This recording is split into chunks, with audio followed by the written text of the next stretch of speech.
Vamos seguir aqui. Eu quero trazer, como eu disse, ontem viralizou no Twitter, né, uma fala do Fabrício Kika, falando sobre essa armadilha, né, que o Flamengo estaria fazendo, é uma tese que ele tem, que o Flamengo estaria fazendo para as SAFs. Eu achei muito interessante essa tese do Kika. Ele tem um vídeo todo dedicado, eu tinha assistido o vídeo, né, sobre esse assunto. Eu vou até botar um trecho desse vídeo aqui só para complementar a fala dele, na participação. Ele participou ontem junto com o Mauro César no BarbaCast. E ele traz uma tese interessante, tá? Que a gente vai falar e a gente vai debater um pouquinho aqui. Eu achei super interessante e resolvi trazer aqui para a gente acompanhar essa fala do Kika. Aqui a participação lá no BarbaCast junto com o Mauro César. A partir disso. Inclusive, é importante lembrar sempre que todos os links, né? Sempre lembrando todos os links, depois que vídeos, matérias que a gente utiliza aqui estarão disponíveis no primeiro comentário fixado aqui da nossa transmissão no YouTube, beleza? Vamos embora. Você falou, você já vinha falando, a partir de alguns comentários que o Rodrigo Matos fez, que o Vitor, o Falso 9, fez e que o Landim fez, eu comecei a extrapolar isso e eu também comecei a pensar numa outra possibilidade. Eu, inclusive, gravei esse vídeo ontem à noite. Que é a seguinte, o que a gente está observando hoje, o torcedor do Flamengo, por exemplo, quando olha para o Flamengo disputando o Caio Jorge por 30 milhões, ele acha que o Flamengo simplesmente está inflacionando o mercado, está mostrando seu poder. Eu acho que é um pouco mais sério. Eu acho que o Flamengo ele está mudando o patamar de price maker, de price taker, do cara que assume o preço no mercado por ser o maior, para o formador do preço. Ele estabelecendo um outro patamar. Esse estabelecimento desse outro patamar tem duas frentes, aumentando o custo de contratação de atletas no Brasil inteiro, eleva o patamar, e aumentando os salários. Como uma armadilha para quando o fair play financeiro for implementado. Quando os salários aumentam, os times que contratam jogadores, eles assumem um contrato de 3, 4, às vezes até 5 anos. Imagine, então, que o Cruzeiro, o Botafogo, qualquer outra SAF, precise continuar capitalizando esse time, porque senão a conta não fecha. Tem transfer ban e etc. E o Pedro Lourenço continua colocando dinheiro, os meninos continuam colocando dinheiro, o Texas continua colocando dinheiro. A partir de 2028, só poderão ser gastos 70% do que se arrecada naquilo. Só que o cara tem um contrato de 3 ou 5 anos. Então, o que o Flamengo está fazendo não é só inflacionar o mercado. O Flamengo está criando uma armadilha para as SAFs. Isso está muito evidente, né? A gente um conceito de economia que chama precificação predatória. Então, o exemplo que eu usei foi uma farmácia, chega numa cidade do interior, uma grande rede, e coloca os preços todos abaixo de custo. Quebra todas as farmácias. Quando quebra o mercado, eles sobem o preço. O Flamengo está fazendo o contrário. O Flamengo está subindo os preços de tudo, loucamente. Os clubes vão acompanhar. Então, imagina, o titular do Cruzeiro olha pro terceiro reserva do Flamengo e fala, pô, o salário do terceiro reserva do Flamengo é maior que o meu. Opa, vou lá reclamar. Pedro, não dá, né, cara? Eu sou segundo colocado no campeonato, meu salário é 30% menor, eu quero um aumento. Isso gera um efeito cascata. Ele ganha um aumento, o outro jogador vai querer um aumento, todo mundo vai querer um aumento. Se não der aumento, gera descontentamento no vestiário. Então os caras normalmente, né, vamos lá rever seu contrato, aumentam. Isso vai gerar uma necessidade do cara, quando estabelecer-se os 70% em 2028, e falar, cara, eu vou ter que colocar muito mais dinheiro, senão não vai ser 70%, vai ser 90%. Eu vou ter que continuar injetando dinheiro. A brincadeira vai ficar muito mais cara. E aí, tem o seguinte, o cara é bilionário, mas dinheiro não aceita desaforo. Eu acho que o Flamengo tá construindo uma armadilha para a SAFs e para os outros clubes. Não é uma coisa, jogando 30 milhões aí, porque é louco. Não. Então vamos precificar isso aqui mais alto? Vamos aumentar o seu salário, vamos aumentar o salário de todo mundo, porque eu aguento. Quando o Flamengo, em 2028, tiver uma receita recorrente de 1,8 bilhões, 70% disso ele vai poder gastar no seu clube. E o Cruzeiro vai ter quanto? 400, 700? Vai ser só 70%. Para continuar brincando, ele vai ter que colocar os 300 milhões, mais 300 milhões para chegar em 70%. Para mim, é o que o Flamengo está fazendo. Eu não acho que seja o Flamengo esteja esbanjando, o Flamengo esteja sendo irresponsável. Eu acho que é uma estratégia corporativa comum no mercado corporativo que o Flamengo está usando. Posso estar enganado, pode ser simplesmente falta de organização e profissionalismo, mas tudo sugere que é uma estratégia bem definida para colocar as SAFs numa armadilha no futuro. Deixa eu só colocar o complemento dele também, né? Que ele como eu disse, o Kika fez um vídeo no canal dele, vou até colocar, depois eu lembro, vou deixar o link aqui, mas aqui, ó, Flamengo bilionário, estratégia para quebrar rivais e SAFs, aí batalha de atrito financeiro. Vou colocar um trecho aqui e depois assista um vídeo completo. O Kika manda bem demais e eu gostei muito dessa tese e acho que faz plenamente sentido, por mais que isso esteja sendo feito de maneira inconsciente pelo Flamengo.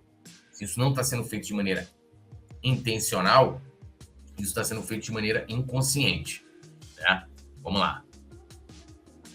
Quando o Flamengo paga 80 milhões para um jogador, na transferência, né? Isso diretamente afeta apenas o clube que estão no mercado comprando aquele momento, né? Estão lá comprando o jogador naquele momento.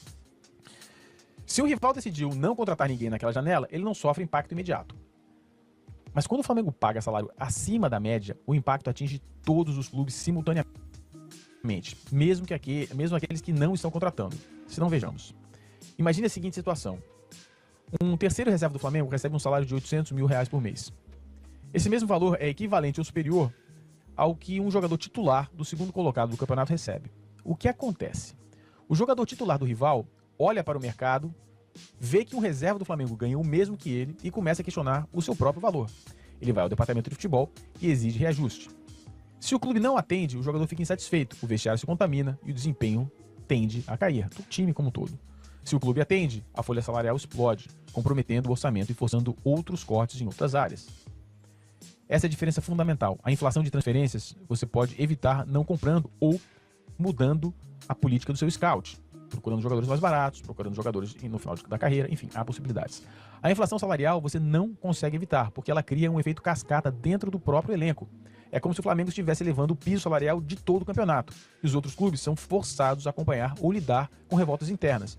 Isso ao contrário do que... A gente viu isso acontecer no Brasil muito com o treinador, né? Eu lembro que, principalmente nos anos 90,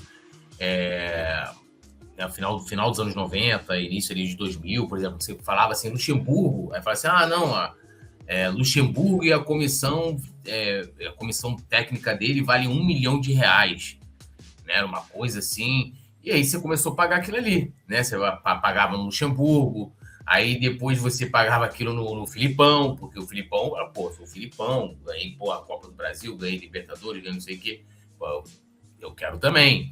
E assim você inflacionou o mercado de treinadores, né? O mercado, até muito, o pessoal, se vocês lembrarem, em 2019, quando, né, a gestão Landim entra, né, de ganhar a eleição em 2018, entraram em 2019, e a gente via falar, o Flamengo vai pagar 40 e tantos milhões no Arrascaeta, mas não sei quantos no Bruno Henrique, pagou não sei quanto no Rodrigo Caio, e aí começava a querer, o que o Flamengo está fazendo com o mercado, que não sei o que, está inflacionando, tá? E aqui que o Kika está colocando é a questão dos salários, que onera a folha, né, dos times, e diferente, né, dos anos anteriores, né, como os exemplos que eu utilizei aqui, a gente tem em 2028, aí sim, começou agora, vai ter essa fiscalização em cima dos clubes, um período de transição, para em 2028 a gente começar a ter aqui o fair play financeiro, a aplicação do fair play financeiro. E aí, por exemplo, o Cruzeiro tem uma receita, tá? O Cruzeiro, orgânica, do clube, sem aporte, em torno de 300 e tantos milhões de reais. É praticamente o valor que o Flamengo ofereceu, né? Quase, né? Pelo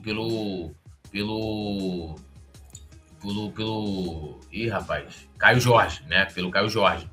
O valor estratosférico, que se você não tem um dono que tem muito dinheiro, e em qualquer, vamos dizer assim, normalidade de mercado, o clube negociaria, mesmo que você tivesse que reforçar um rival, como aconteceu, né, em 2019, o Flamengo foi para comprar o Arrascaeta e o Dedé, né?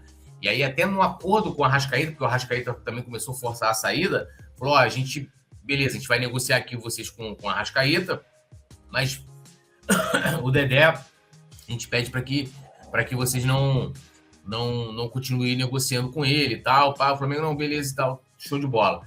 E aí o Flamengo compra o Arrascaeta, né? Por quê? Porque era muita grana, ninguém sabia lá dentro, eles sabiam da real situação do Cruzeiro, na época eu lembro que até vocês acham que a gente é o quê? A gente é mendigo, a gente não tá precisando de dinheiro, a gente é campeão, não sei o quê. E aí depois veio à tona toda a situação do Cruzeiro, né? E aí, os caras... Vai chegar a você ter o fair play financeiro, você cria um teto, né, com gasto no futebol. E, cara, se você tiver com salários altíssimos de jogadores e você estiver ultrapassando esse teto, você vai ter que diminuir. E aí você vai ter que negociar, abrir mão de jogadores. Aconteceu isso com o Barcelona, por exemplo, né? Mas vamos lá, deixa eu deixar o Kika falar aqui um pouco mais. Ao contrário de uma contratação cara, que é um gasto único, é um custo recorrente que se repete mês após mês, ano após ano. Os contratos são longos, contratos de 3, 4, 5 anos. O surgimento das SAFs alterou o ecossistema do futebol brasileiro, introduzindo um novo modelo de capitalização baseado em aportes de investidores. Esse modelo, entretanto, possui uma vulnerabilidade estrutural, a dependência de capital não recorrente. A receita operacional desses clubes ainda é incipiente e a sustentabilidade do projeto depende da disposição contínua do investidor em injetar capital. É precisamente essa dependência que a estratégia de inflação de mercado visa explorar. Ou seja, o Flamengo quer aumentar... Só para vocês terem noção disso aí que o Kika está falando, o Cruzeiro tem a receita do Cruzeiro orgânica do clube, tá? Ela é em torno de 300 e tantos milhões de reais. Só o valor que eles estão oferecendo lá pelo Gerson, né, é mais de 100 milhões de reais. Ou seja, pra vocês terem noção, o Pedrinho, esse dinheiro com certeza vai sair do bolso dele, tá oferecendo praticamente 1/3 da receita bruta do Cruzeiro no ano para trazer um jogador. E aí você ali com fair play financeiro, você vai ter limitações disso. Você vai ter limitações, porque o controle ali, ele é dentro da receita dos clubes. Então, até para você ficar ali, o cara, não, beleza, fechou aqui, tem um déficit, alguma coisa, não, eu faço o aporte. Aqui o Pedrinho vai lá, faz o aporte lá no Atlético, os R's. Aí os caras vão lá, menino, não sei o quê. Pá, eu faço o aporte. E a coisa não vai poder ser assim, descontrolada. Então, você vai ter um controle. E você tendo salário, por exemplo, eu já vi notícias de que parece que o Caio Jorge vai querer se reunir com o Cruzeiro para poder pedir um reajuste salarial. Falou, recebi uma proposta aqui do Flamengo, que, sei lá, ia duplicar, triplicar meu salário. E aí? Beleza, eu vou ficar, mas eu quero uma valorização.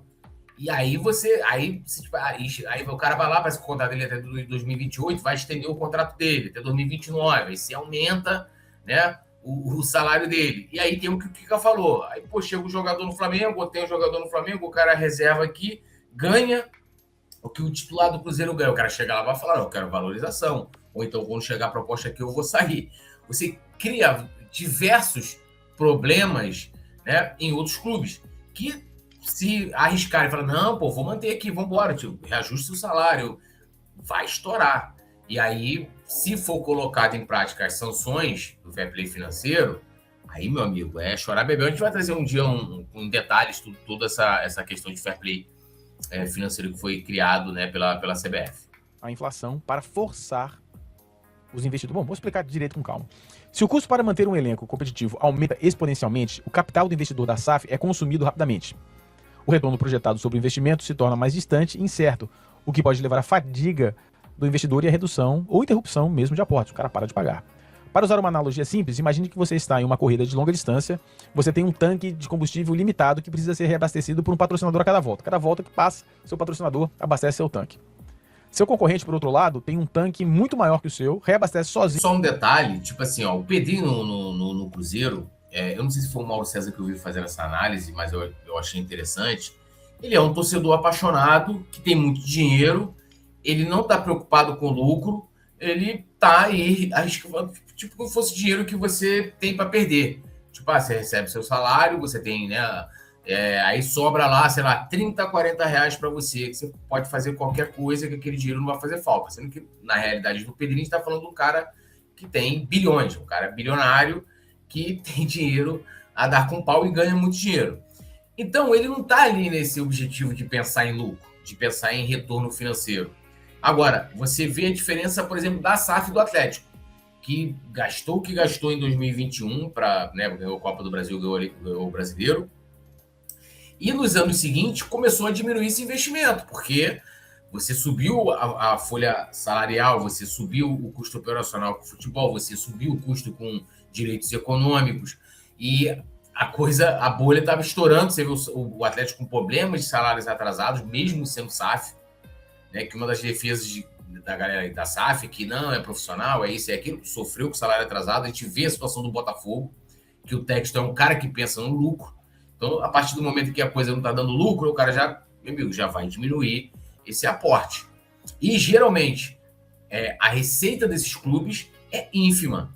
Pô, gente, assim, ó, se a receita do Cruzeiro é 300 e tantos milhões, 400, o que for, o Flamengo fechou 2025 com 2 bi 2 bi. É uma diferença absurda. E aí, óbvio, a diferença é que, porra, você tem alguém que vai chegar lá e falar, tá pensando em dinheiro? Eu faço aqui um aporte de 200, 300 milhões, 400 milhões, sendo que nem todo mundo é Pedrinho, né? A cada volta. Se o custo do combustível, de repente, dobra, você precisa pedir mais dinheiro ao seu patrocinador a cada parada, enquanto seu concorrente continua se reabastecendo naturalmente. Em algum momento, o seu patrocinador vai olhar para você e falar, ô, bonitão, né? Será que vale a pena continuar pagando por isso? É nesse ponto que a implementação do Fair Play financeiro da CBF, a partir de 1º de janeiro da semana passada, se torna a peça central da análise. O novo regulamento, denominado Sistema de Sustentabilidade Financeira, estabelece 4 pilares, mas o mais crítico para a nossa hipótese é o controle de custo de elenco. A regra determina que os clubes terão um limite de gastos com o elenco, salários, encargos, direitos de imagens, amortização de transferências, etc., atrelado a um percentual das receitas totais. Ou seja, você vai ter lá um percentual das suas receitas totais que você tem que gastar. Você não pode gastar 95% das suas receitas, ou 120%. Crucialmente, o regulamento prevê um período de transição nos anos desse ano e no próximo ano 2027. Esses serão apenas de monitoramento e advertências. As punições efetivas só começam, de fato, a ser aplicadas em 2028, quando o limite será de 80% das receitas, caindo para 70% em 2029, para clubes da Série A. Essa janela de oportunidade de 2 anos é o período ideal para a execução de estratégia de inflação no mercado. O Flamengo pode intensificar seus gastos, elevando a régua de custo para todo o campeonato, enquanto os concorrentes, especialmente as SAFs, são compelidos a acompanhar para não perderem competitividade, consumindo assim o capital de seus investidores. Bom, em 2028 a regra entra em pleno vigor. E aqui a assimetria se torna evidente. O cálculo do Fair Play financeiro brasileiro permite que os aportes de capital sejam somados à receita para o cálculo de limite. No entanto, a vantagem de quem possui alta receita recorrente é gigantesca. Vamos a números concretos. O Flamengo projeta para 2026 uma receita, se eu não me engano, algo em torno de 1,5 a 1,6 bilhão. E aqui ele está falando da receita, não é a receita variável, tá? É a receita recorrente, aquela que você já tem garantido, né? Que você é patrocinador, né? Direitos de transmissão, são receitas que você tem a garantia de que ela vai acontecer. Não são as variáveis, premiações, né? A participação, por exemplo, o Flamengo no Mundial ano passado participou, ganhou mais de 100 milhões de reais, né? Que é uma receita variável, venda de jogador, essa coisa toda. Isso não entra. Aí você vê o que ele está falando. Só o Flamengo prevê, né, 1,4, 1,5 de receita recorrente. Com a receita total estimada em 1,8, 1,9 bilhão, excluindo eventos, né, não recorrentes, como, por exemplo, a Copa do Mundo de Clubes. Usando a receita recorrente de 1,5 bilhão como base, quando a regra do 70% entrar em vigor, o Flamengo terá um teto de gasto sustentável de aproximadamente 1 bilhão de reais por ano no seu elenco. Isso significa que o clube pode aumentar a sua folha salarial e investimentos em contratações que totalizem 1 bilhão de reais anualmente, como vai ser esse ano, como disse o BAP, de forma completamente sustentável e dentro das regras. Agora vejamos o cenário de uma SAF típica. Suponhamos uma SAF com uma receita própria de, 400 milhões de reais por ano. Para tentar competir com o Flamengo, o investidor precisa fazer um aporte relevante. Digamos que ele injete, 300 milhões. A receita total para o cálculo do Fair Play financeiro seria de 700 milhões. Com um limite de 70%. Porque esse aporte, ele entra, né? A CBF, no caso ali, ele vai considerar como receita, né? Mesmo assim, ele vai ter que seguir esse teto. Essa SAF poderia gastar 490 milhões com o elenco, menos da metade da capacidade do Flamengo. Tudo bem. Mas a situação é ainda mais delicada. Esses 300 milhões de aporte não são receita recorrente. No ano seguinte, se o investidor não fizer um novo aporte, a receita cai para 400 milhões. Porque a receita orgânica do clube é muito menor. É muito menor. E o teto de gastos despenca para 280. Ou seja, esses times vão ter que fazer um grande desmanche no seu elenco. Se a SAF montou um elenco com um custo de 490 milhões no ano anterior, ela agora está descumprindo o fair play financeiro e sujeita a punições severas, a menos que o investidor continue aportando dinheiro de maneira contínua. As SAFs que foram induzidas a inflar os seus custos durante as janelas de transição de 26 e 27, por conta da pressão do Flamengo, se encontrarão em 2028 e 2029 com uma folha salarial elevada e um teto de gastos que só pode ser cumprido com os novos e crescentes aportes dos seus investidores, tornando o modelo progressivamente menos atrativo para qualquer investidor racional. É uma armadilha financeira. Quanto mais gasta para competir, mais você precisa gastar para continuar competindo, e o teto de gastos imposto pelo fair play financeiro torna essa espiral insustentável sem aportes constantes e crescentes. E sobretudo, E isso é assim, ó, isso acontece na Premier League, tá? Isso acontece na Premier League. Porque hoje, para você pegar e você competir com os times da primeira prateleira, né? Os que sempre vencem, né? Arsenal, Liverpool, Manchester City, Manchester United, Chelsea, é muita grana.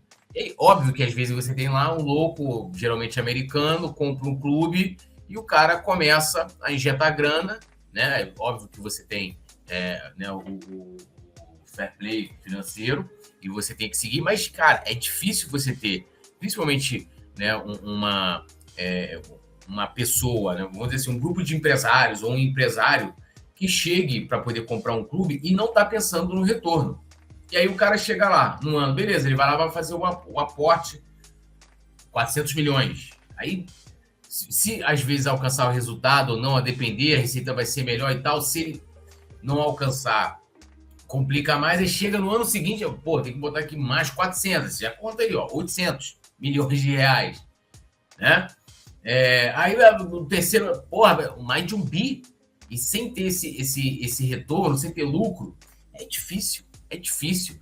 E aí chega uma hora, e isso tem um livro, o A Liga, né, que eu já falei que tem outras oportunidades quando a gente estava naquele debate lá da Libra, né, que esse livro fala sobre a criação da Premier League, lá conta sobre esses aventureiros que surgiram, alguns, né, ganharam títulos, inclusive, né, a exceção desde a criação da Premier League, mas que, cara, chegou no ano seguinte, falou, meu irmão, não dá para competir. Porque, gente, olha só, o Manchester United, que está numa crise há vários anos, né? Hoje o Manchester pertence a um grupo americano, e mesmo assim, mesmo sem ganhar nada, vexame e tal, o Manchester é uma das maiores receitas do mundo. Ou seja, ele tem um poder orgânico, mesmo sem ser vencedor como já foi, absurdo. Então, mesmo que você chegar lá e fale assim, beleza, eu vou chegar lá, vou brigar com o Manchester, vou injetar dinheiro aqui, meu amigo, é difícil para você se aventurar. E pode ser que a gente tenha isso aqui no Brasil, e não só até com o Flamengo, porque assim, é só você pegar. Gente, a revolução do futebol brasileiro começou em 2019. Hoje, os clubes estão mais fortes, se planejam mais, investem mais. Então, a gente deve ter Palmeiras indo nessa linha e mantendo a saúde financeira que ele tem, ele vai tentar, menos que o Flamengo, mas ele, né, vai tentar seguir ali, também tentando contratar. Então, você já deixa dois clubes saltando. Aí, de repente, você tem o Cruzeiro, mas tem essa questão dos aportes que você vai ter que ficar, porque a receita recorrente do clube é muito pequena, né? Então, vai estar sempre precisando. E aí, quando você pega nessa cadeia e você olha para os times menores, você olha assim, ó, o Vasco, a Crefisa vai comprar o Vasco. Você acha que a Crefisa, todo ano, vai ficar lá investindo 300, 400 conto no Vasco para competir? Difícil, né? É difícil para brigar lá em cima. Por isso que tem né, os clubes menores da segunda e terceira prateleira lá da Inglaterra, por exemplo, vamos botar o West Ham, deixa eu ver, o Fulham já briga mais para sempre para não cair, mas o West Ham, não estou lembrando aqui dos outros clubes, mas esses clubes de meio de tabela, clubes que pensam, eles falam o seguinte, cara, não tem como a gente competir com os grandes. Desde quando a Premier League foi criada em 92, somente 2 vezes que o título saiu de Londres. 2 vezes, né? 2 vezes. Então, a gente vai brigar para poder permanecer, e aí você pega a Fulham, esses times que brigam geralmente para não cair, né? A gente tem que pensar em permanecer na elite, porque vale a pena, ganha muito dinheiro, você tem visibilidade, é um campeonato que passa no mundo inteiro, de maior visibilidade mundial, e você tem os outros times, né, que fala assim, porra, não dá pra gente ganhar, mas dá pra gente brigar por uma vaga de Liga dos Campeões, que dá mais uma grana, né? E a gente tem essa visibilidade, está sempre aqui brigando, consegue contratar jogador e tal, né? E assim vai. E a gente pode ter, principalmente com a implementação do fair play financeiro, tendo essa divisão ou subdivisões dentro do Brasil também. Dentro do Brasil também. Você vai ter os times de primeira prateleira, porque hoje, né, a gente fala muito em tradição, principalmente no Flamengo, Corinthians, a camisa é pesada, a torcida leva, né, pro título, ajuda, empurra e tal, isso pode continuar acontecendo, mas de maneira muito mais eventual do que a gente tem acostumado a ver, como o Corinthians agora ganhou a Copa do Brasil. Que não foi, não tirando o mérito, mas o Corinthians não se planejou. Comecei o início do ano, eu vou ganhar aqui a Copa do Brasil. Aconteceu. Foi eventual. Né? Foi como o título, por exemplo, do brasileiro, do Hexa do Flamengo em 2009, a Copa do Brasil em 2013. E aí você vai começar a ter aqui no Brasil essa subdivisão, né? E tendo esse controle aí do fair play financeiro. Deixa eu só abrir aqui para minha cachorra.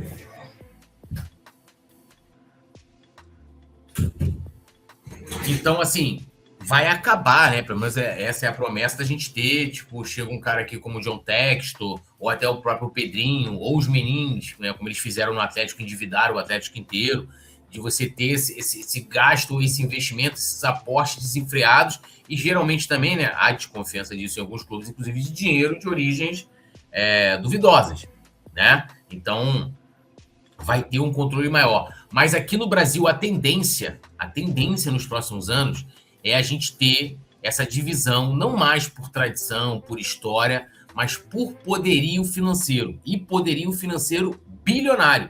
Porque, pegando aí o que o Kika falou, se vamos supor, se o Flamengo chegar de fato em 28 e 29, né? Porra, sei lá, vamos botar aqui, o Flamengo arrecadando 2,5, 3 bilhões por ano, tendo uma receita recorrente de, 1,8 bilhão, podendo gastar 1 bi numa janela se quiser.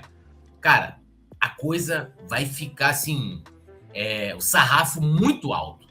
Então, mas pode acontecer de perder? Pode.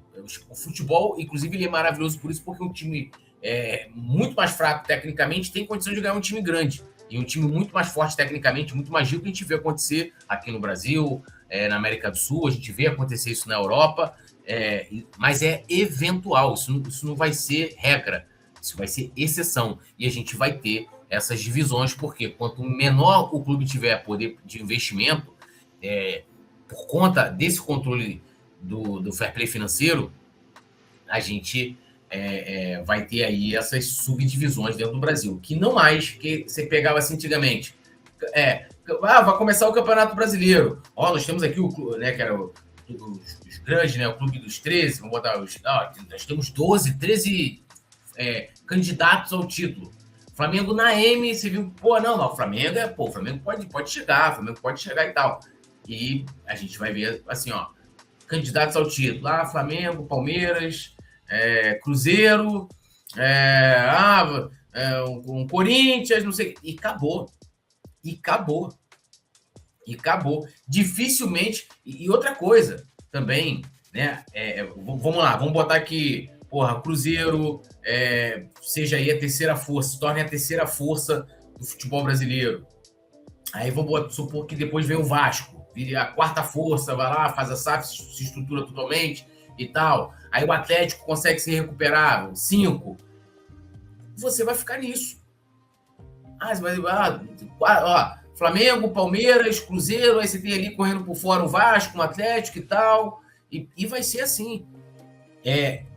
Subdividindo. Aí você vai ter os clubes que vão brigar pelo título, os clubes que vão brigar pela Libertadores, e muito longe, saindo um pouco mais dessa visão técnica. Por exemplo, gente, ano passado, todo mundo colocava o Internacional como favorito de tudo.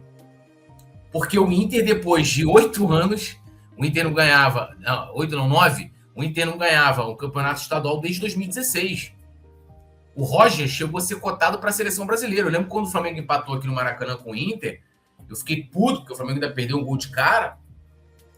Não lembro agora qual foi o jogador. Não, mas, empatamos com o Inter, candidato ao título. Muito mais pela história e porque tinha acabado de encerrar um jejum gigante. E aí criou essa coisa, não, tem chance de ganhar e tal. Meu amigo, não tinha chance e o tempo mostrou que não.